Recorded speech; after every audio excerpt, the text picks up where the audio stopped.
didn't recruit him to be a backup, but you thought maybe have him to be your backup and then he would be a starter. And this recruiting quarterbacks has changed so much.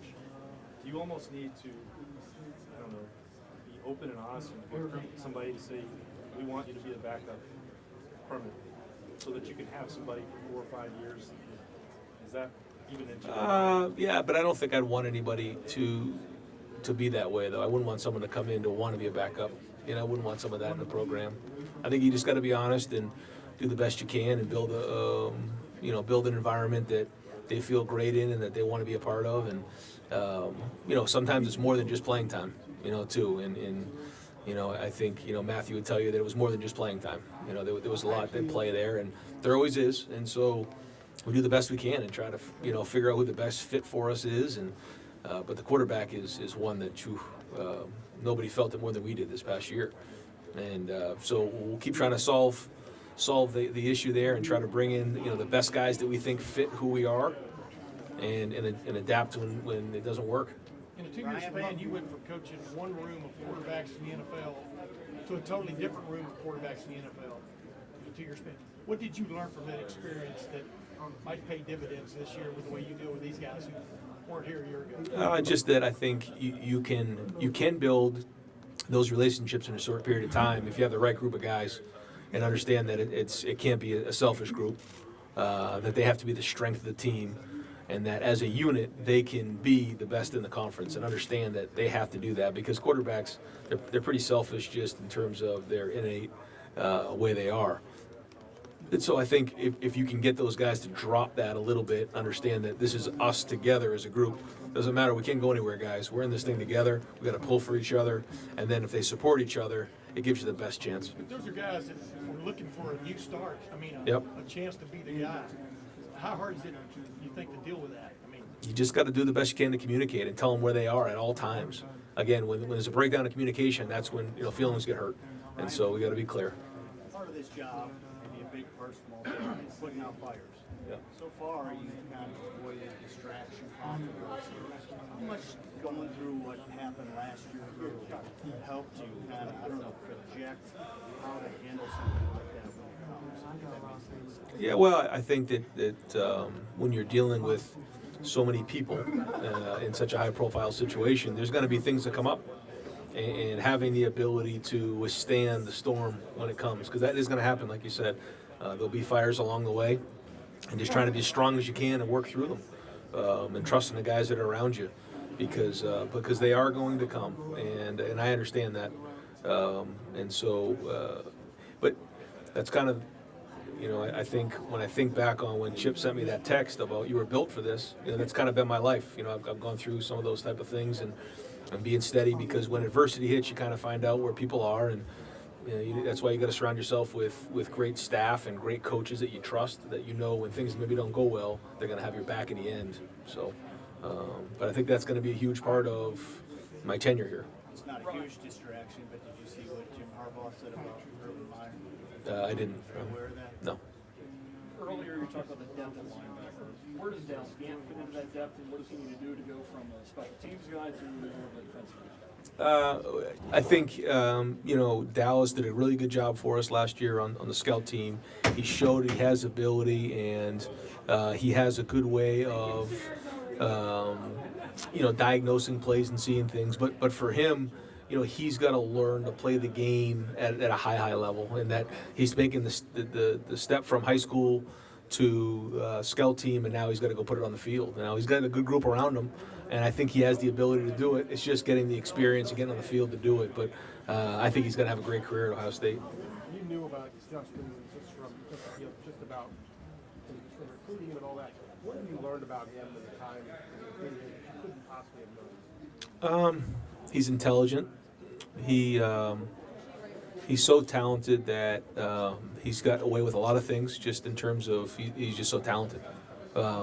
And so when you have a certain level of talent, a lot of times what happens is you don't develop skill or discipline. And so those are the things that we're just working on. And so that, if he wants to go be where he wants to, be and be as good as he wants to be, then he has to really work on his skill, work on his discipline, do a good job, spend an extra time studying, spend time on technique and not just get away with some of the stuff he's gotten away with because he's so talented. How detailed can you be? You can't be with them on the field, obviously, with some, in terms of cheat sheets or whatever else. Yeah. How detailed can you be with him about, these are the things I want you to work on? Yeah, I mean, you can tell him, but you can't be there doing it with him. That's the hard thing. And so that's where in August, a lot of work's going to get done. But that's why we put teach tapes together. We put different things together, and then on his own, he has to go in there and watch them. And so it's a little bit of a journey on your own when you're in the summer. You guys seem to push tempo in the first 3 games last year a little more than you did the rest of the season. What's your ideal mix of that? How fast would you like the offense to go? I think it depends on the game. I think that you don't just, unless you do it for a living, Scott kind of does that at Nebraska where, it's fast all the time. We're not that way. We use it as a tool when we need it, and then we'll slow it down when we think we need to as well. I think in certain games you can use it as a change-up. I thought in the Maryland game last year we used it really well because we were kind of just, not really much of a rhythm, and then all of a sudden we got into that rhythm with the tempo. That got us good.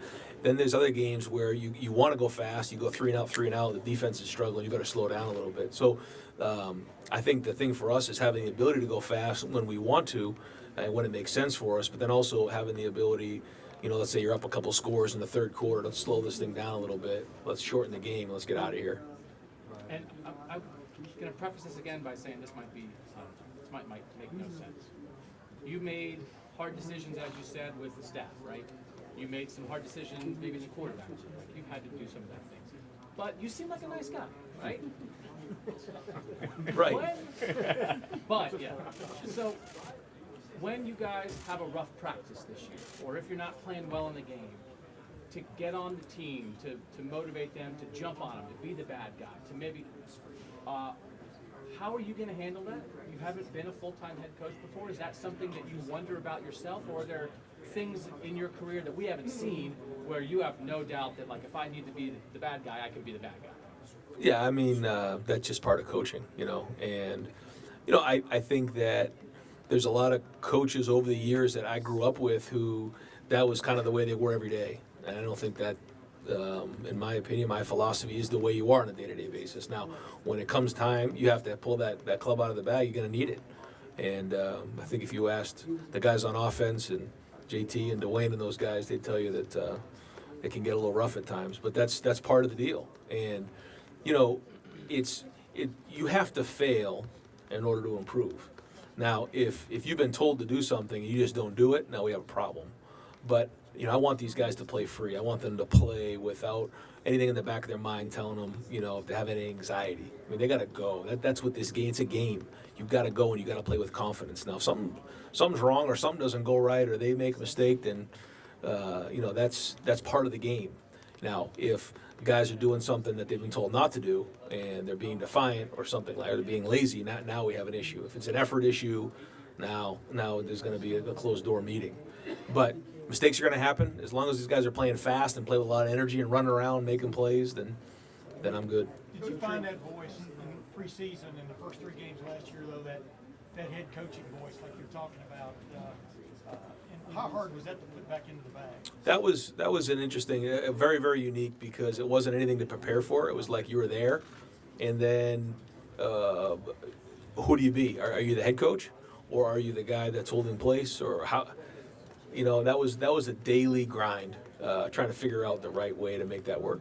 And then as time went on, you became the head coach, and you found that voice more and more every day. It became the norm, and how do you get respect from the guys? You're authentic, you're real, and then that's what they want to see. They just want to see somebody who's real with them, who's honest with them, and who's going to tell them the way it is and be fair. And that's what I did, and I think to this day, the guys on the team will tell you that. Ryan, Urban said, even before any of this stuff happened a year ago, that he had pegged you as the guy that he wanted to replace him, whenever that may be. He didn't know it would be this year. Did he ever communicate that to you? And when you hear that, what do you think? Well, first off, it was an honor because, again, he's one of the best college football coaches ever put a whistle around his neck. And there were conversations. They were very general conversations, though, when I had opportunities to go other places. But there was no guarantees or anything like that. It was just general conversation. And like you said, no matter how you plan things, it's not going to work out that way. But here we are today, and it's because of him that I'm here. Ryan, a lot of times when a new coaching staff comes in, there's a lot of transfers. For you guys, other than the quarterbacks, there have been very few other transfers. What do you think has been the key for you guys as a coaching staff to be able to really keep the team intact as well as you have? I think it goes back to our culture. I think our culture is very, very strong. And even in a coaching change, guys have stayed, stuck it through. Do I think it'll be like that forever? No, I think there's guys who want to go play and do those things, but we have something special here. This is a special place for a lot of reasons. There's so many things that we provide to these guys that are unlike any other place in the country. And that combined with our environment right now, and I think these guys love coming to work every day. They don't come out to practice and get screamed and yelled at every play. I mean, they're coached up. It's a positive environment, and I think they enjoy that. I think they enjoy coming to work every day. I also realize that they chose Ohio State for the right reasons. What should we know about Justin Fields? Yeah, I mean, where do I start? He's talented. He's a great kid. He's smart, and he's got a really high ceiling. I've had some high school coaches tell me that you're very down to earth and relatable. I just wonder what your reaction to that was. Well, I try not to take myself too seriously. I mean, it's, I try to relate the best I can, because at the end of the day, it comes down to, in college football, when you send your son to Ohio State, he's going to be taken care of. And that it's somebody that, in this generation, they need somebody that they can approach. I think over the day, when I went to my college football coach, when I was a freshman, I walked into his office, and it was one of those situations where I was scared to say something. It was a very different environment. I think nowadays with our kids in this generation and the youth that's coming up, they need somebody who's approachable. They need someone they can talk to, that they can sit on the couch. And we're redoing my office back at the facility, and in that facility there's going to be a fireplace and couches where the kids are in there, and they're kind of watching TV, and then on the other side of the office is my desk, and that's their office too, and that they feel like they can be in there and be approachable and that kind of thing. And I think that's the way you got to recruit, because part of going back to the question about how do you keep guys in the program is you have to treat them the same way they're recruited. If you recruit somebody, then all of a sudden you change the way you treat them, there's going to be problems along the way. And so, we talk to our staff all the time, treat these guys the same way that they're being recruited. Now, you can't text them every day like we do when we're recruiting them. That's not going to happen. The communication is going to lessen, but the respect and the way we recruit those guys is going to be the same way we treat them. That sounds exactly opposite, though, of what sometimes you hear. Like, hey, you're a recruit, we love you, and then it's like, oh, you're on campus now we're not being nice to you anymore. Isn't that how sometimes it's done? Yeah, I told the newcomers this summer, I said, typically in the past what would happen was the minute the parents drove off from the first day, there'd be little devil horns that stick out on the coaches' heads. Say, now we got you, after all these text messages. But that, I think that you can't do it that way. You have to make sure that that's the way it is, because nowadays with the transfer portal and all the rules, they'll just leave. And so I think it's forcing us to be better coaches. Ryan, this is urban years ago about analytics, and you kind of missed it. Is it something that you guys are looking at? Is it something that you are implementing now, and how does that work itself? I mean, we use analytics when we're breaking down a defense. We look at their tendencies and things like this. But a lot of times, a team's tendencies, we know what their tendencies are. So, like, let's say we know that we get tendencies on ourselves, for example, and on 3rd and 1 to 2, we've run the ball the last 8 of the last 9 times. Guess what? We're going to throw the ball next time. So it almost goes against what you're going to be. And so a lot of teams do it that way. They'll play against their tendencies. So we try not to get too much involved with all that. In terms of other analytics in what they do on certain down and distances, we look at all those things, and we look at their coverages, and we look at all the different things that they do on offense in terms of formation tendencies that way.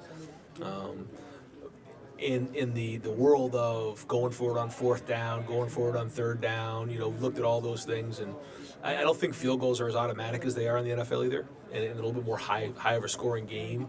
So I'm not sure it comes into play as much, and a little bit more of a feel as the game goes on. Is it a high-scoring game, low-scoring game, weather, all the things that come into play? Brian, when we talked to you guys, 5 minutes, folks. You and your coordinators last month, you had one defensive commit that time. Talking to Jeff Hafley, he said, you know, while he was preparing for the NFL in the winter, other coaches around the country were building relationships. What has allowed him to make up so much ground? Well, Jeff has always been a tremendous recruiter, and people ask me, can he recruit? I think that's one of the best things he does. Now, because he was in the NFL, I think it was 7 years, people don't know that. But when he was at Pitt, when he was at Rutgers, he was one of the best recruiters in the entire country. He was recruiting some of the best players to those schools. And so I knew that about him from a long time ago. When we worked together at the 49ers, I told him he was going to be an unbelievable head football coach someday. And I believed in him from the get-go. And then combine that with what he's done in terms of coaching some of the best players in the country, in the NFL, with Richard Sherman, and the list goes on and on.